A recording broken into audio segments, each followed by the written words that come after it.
بسم الله الرحمن الرحيم. طلبة وطالبات الصف الثالث الثانوي، السلام عليكم ورحمة الله وبركاته.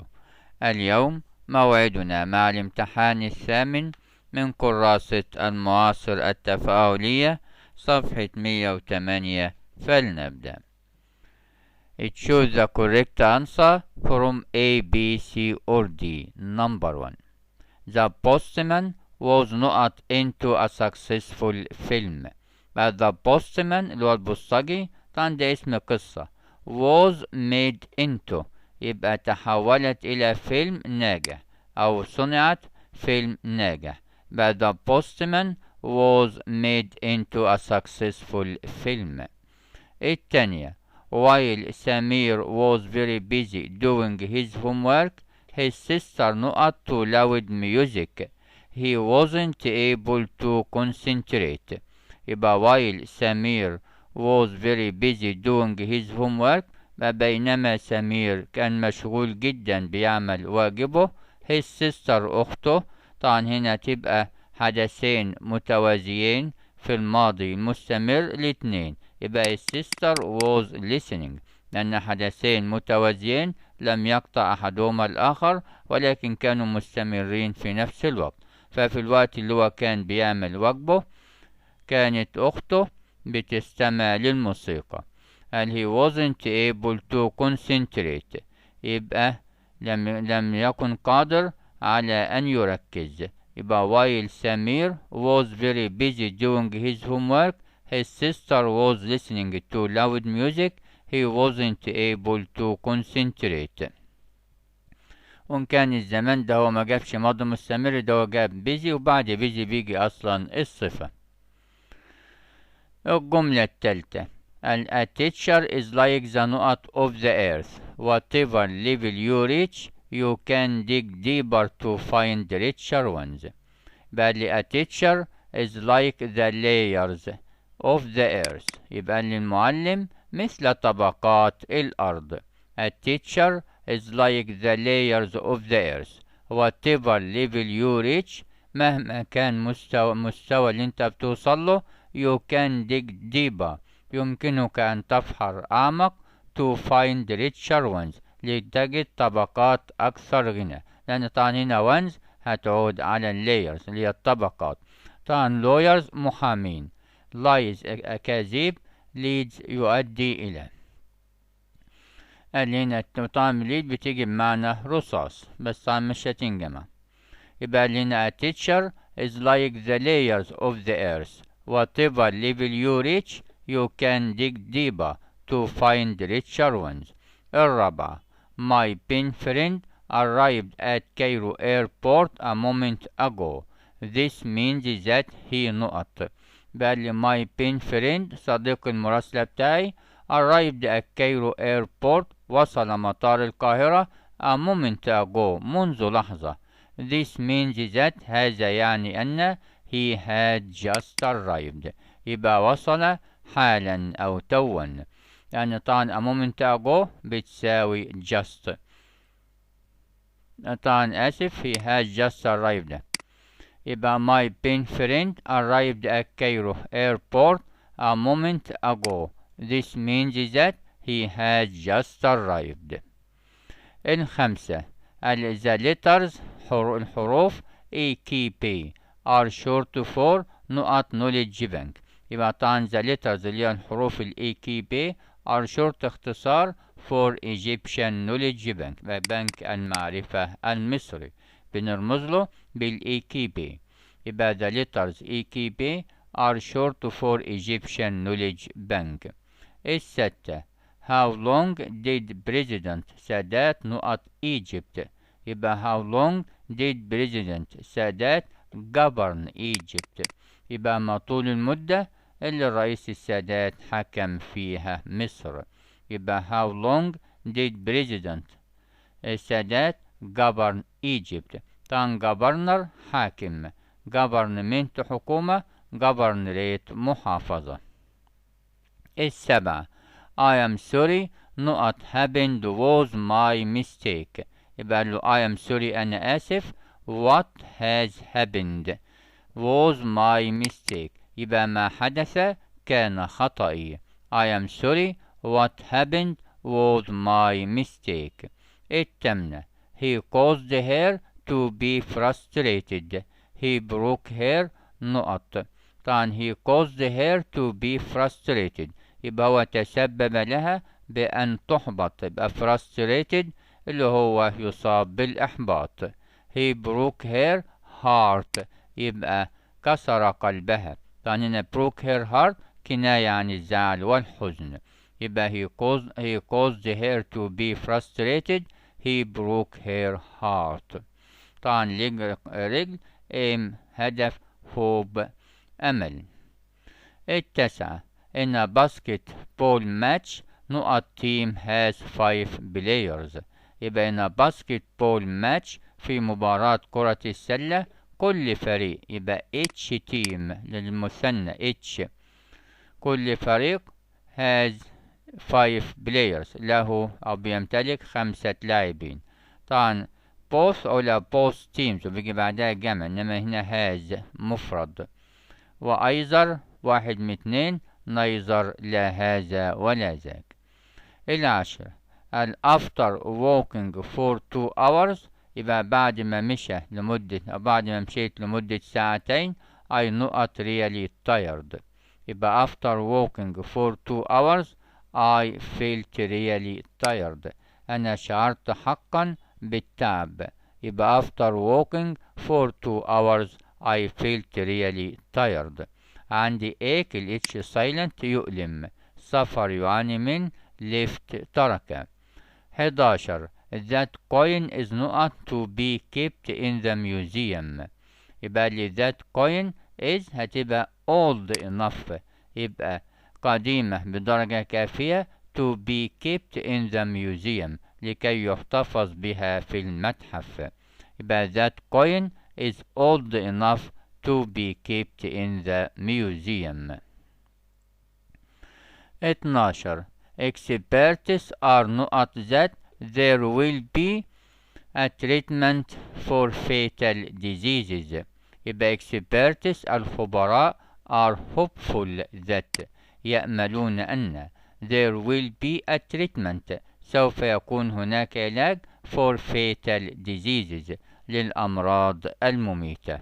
يبقى experts are hopeful that there will be a treatment for fatal diseases. طبعا powerful قوي useful مفيد hateful كريه. 13. I am going to نقط for the new job. طبعا هنا من الواضح سوف تجرى معي مقابلة شخصية يبقى تبقى مبنية المجهول بعد going to بجيب be والتصريف الثالث. يبقى I am going to be interviewed for the new job. يبقى سوف تجرى معي مقابلة شخصية من أجل الوظيفة الجديدة. I am going to be interviewed for the new job. 14. It was a very terrible accident but fortunately the driver نقط. But it was a very terrible accident يبقى إنها كانت حادثة فظيعة جدا but fortunately من حسن الحظ the driver survived نجا السائق. طبعا die يموت save ينقذ serve يخدم. يبقى it was a very terrible accident but fortunately the driver survived.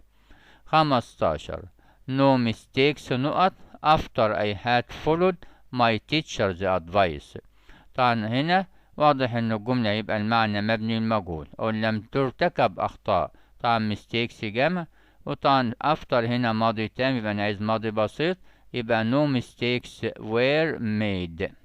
يعني طبعا اجيب were لان mistakes جمع يبقى was او were mistakes هتاخد were والتصريف الثالث يبقى no mistakes were made يبقى لم ترتكب اخطاء after I had followed my teacher's advice بعد أن اتبعت نصيحة معلمي. 16. The car mustn't be parked here as the police will have it نقط. طبعا قال لي the car mustn't be parked here يبقى السيارة يجب ألا تركن هنا.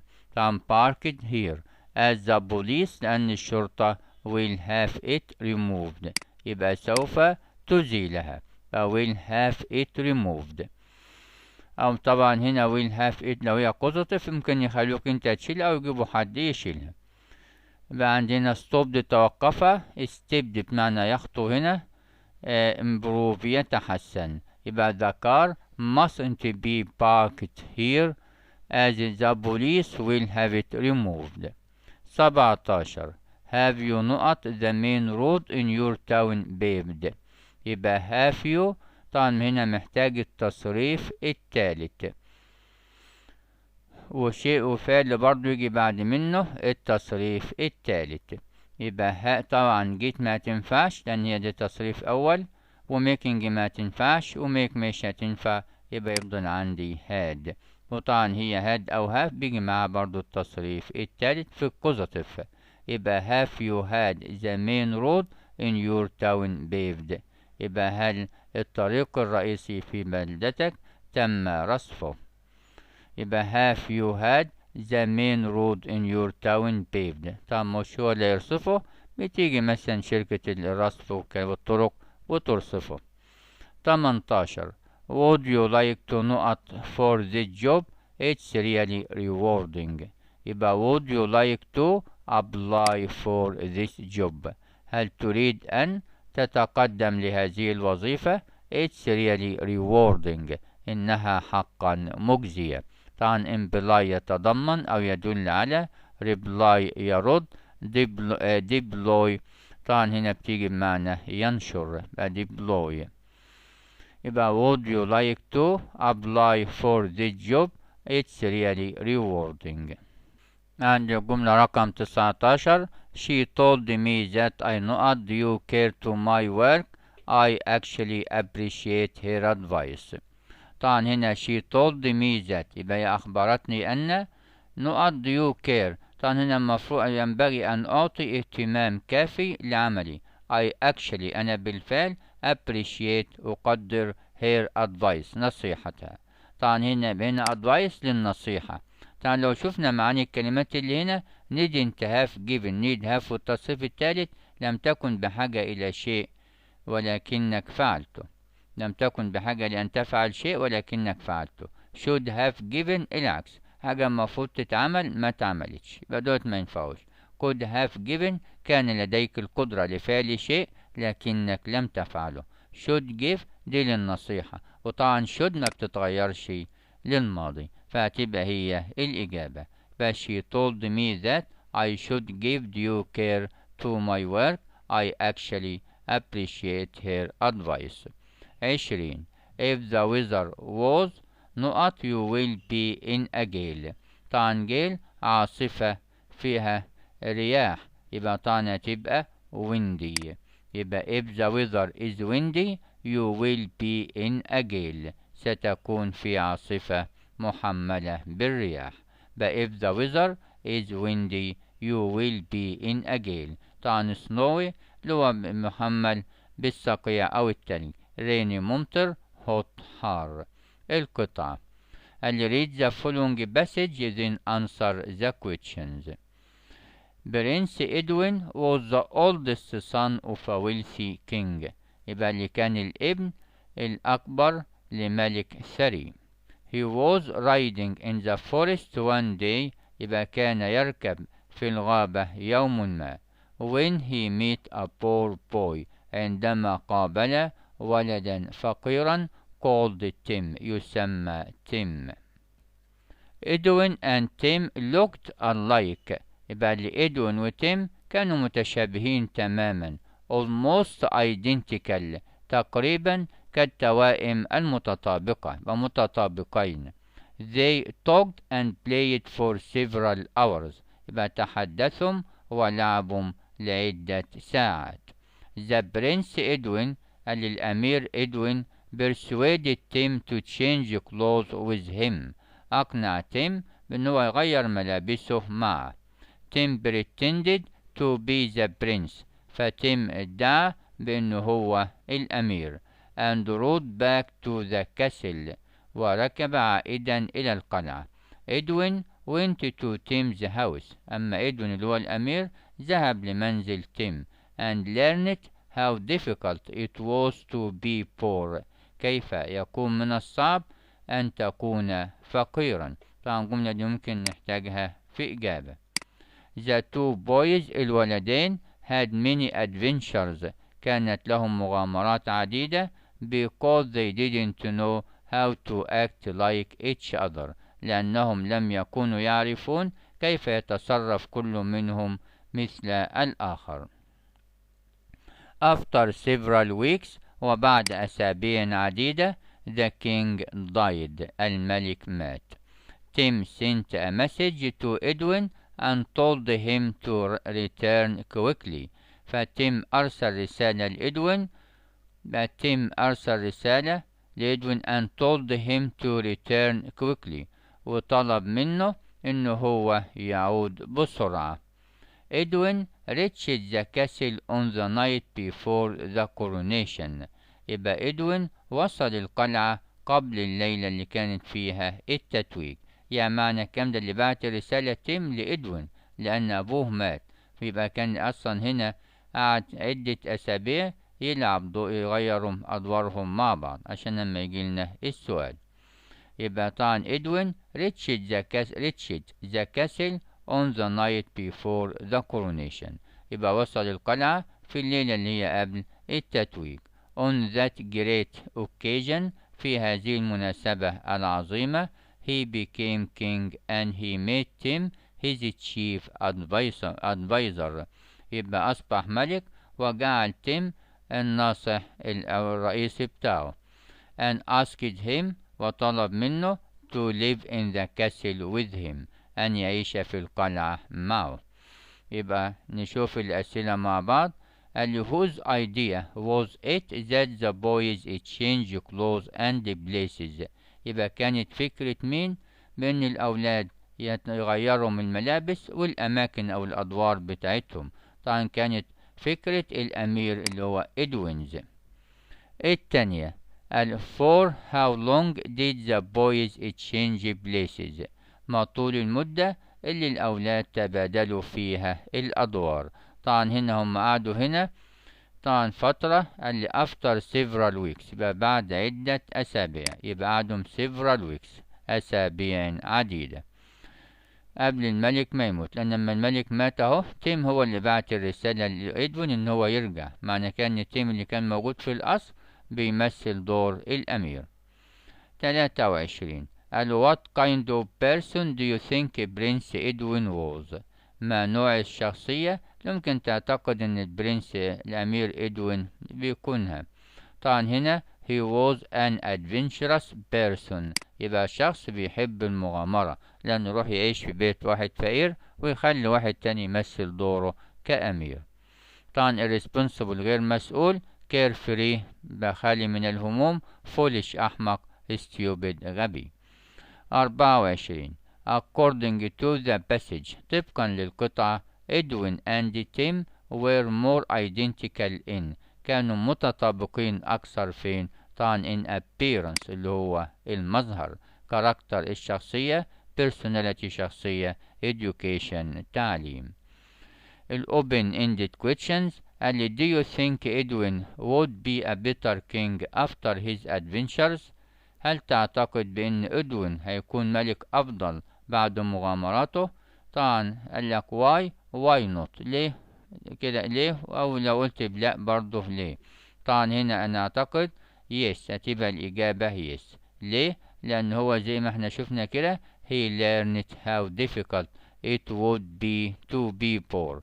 يبقى he learned how difficult it was to be poor. يبقى تعلم كيف من الصعب أن يكون الشخص فقيرا. so he can feel how they live. ممكن يحس ازاي هم عاشوا. and he try to relieve their burdens. ويحاول ان هو يخفف أعبائهم. 26 قال why do you think Prince Edwin wanted to change places with Tim. يبقى ليه بتعتقد برنس إدوين أراد ان هو يغير الأدوار مع تيم؟ طبعا ممكن تبقى بسبب شخصيته اللي هو he was an adventurous person، إنه كان شخص بيحب المغامرة. ممكن نقول he was trying to get some experience، كان عايز يحتاج بعض الخبرة، which enables him to be a good ruler، والتي تمكنه إن هو يكون حاكم جيد. when his father died and he became the king. 27. Why didn't the boys know how to act like each other؟ ليه الأولاد ما كانوش عارفين إن هم يمثل دور بعضهم البعض؟ طبعا this is a strange thing for them، ده كان شيء غريب بالنسبة لهم. The poor boy wasn't accustomed to living in palaces or rich places. الولد الفقير مش متعود يعيش في أماكن ثرية وغنية. At the same time, the prince wasn't accustomed to poor living، والأمير مش متعود على الحياة الفقيرة. So it was strange for them and it was difficult for them to act like each other. 28. What do you think would have happened if Tim had been wicked؟ تعتقد ايه اللي كان ممكن يحصل لو كان تيم شرير؟ طبعا if Tim had been wicked he may have killed Edwin and become the king himself. كان ممكنه يقتل تيم ويصبح هو الملك بنفسه، وما كانش يخبره. he didn't tell him until the coronation and after that he would try to get rid of him. كان ما يقولوش إلا بعد التتويج، وبعد كده يحاول إن هو يتخلص منه to become the king himself. هنا الترجمة اللي translate into Arabic. Most people agree that there is no place like home. It's more than just a place to stay in. It's a part of one's life and personality. There one can enjoy their privacy and family warmth. But most people agree that، معظم الناس تتفق أن there is no place like home، لا يوجد مكان مثل المنزل. It's more than just a place to stay in، إنه أكثر من مكان تمكث فيه. It's a part of one's life، إنه جزء من حياة المرء and personality وشخصيته. There هناك one can enjoy their privacy، يستطيع المرء أن يستمتع بخصوصيته and family warmth والدفء الأسري. ترجمة من عربي الإنجليزي. علينا تناول وجبات متوازنة بها العناصر الغذائية الضرورية للصحة الجيدة، ولا بد من الاهتمام بالخضروات والفواكه الطازة لأنها تساعد على تقوية المناعة ضد الأمراض. قبل ما نشوف الترجمة من عربي الإنجليزي نشوف المقال له من 200 كلمة هنا about healthy food، يبقى الطعام الصحي. يبقى المقال المطلوب عن الطعام الصحي اللي هو healthy food. نشوف بعد كده الترجمة مع بعض. ترجمة يعني قال you have to have balanced diets، يبقى عليك أن تتناول وجبات متوازنة which have all the nutritious elements، والتي بها كل العناصر عناصر التغذية for good health لصحة جيدة. we must pay more attention، يبقى يجب أن نعطي اهتمام أكثر for eating عند الأكل to fresh vegetables، يبقى للخضروات الطازجة and fruits والفاكهة. طبعا هي fresh vegetables and fruits، يبقى ترجمة خضروات وفواكه طازجة، لأن fresh جاي للاتنين. because لأن they help to strengthen the immunity against diseases، لأنها بتساعد في زيادة المناعة ضد الأمراض. but you have to have balanced diets which have all the nutritious elements for good health. we must pay more attention to fresh vegetables and fruits because they help to strengthen the immunity against diseases. وشكرا لحضراتكم.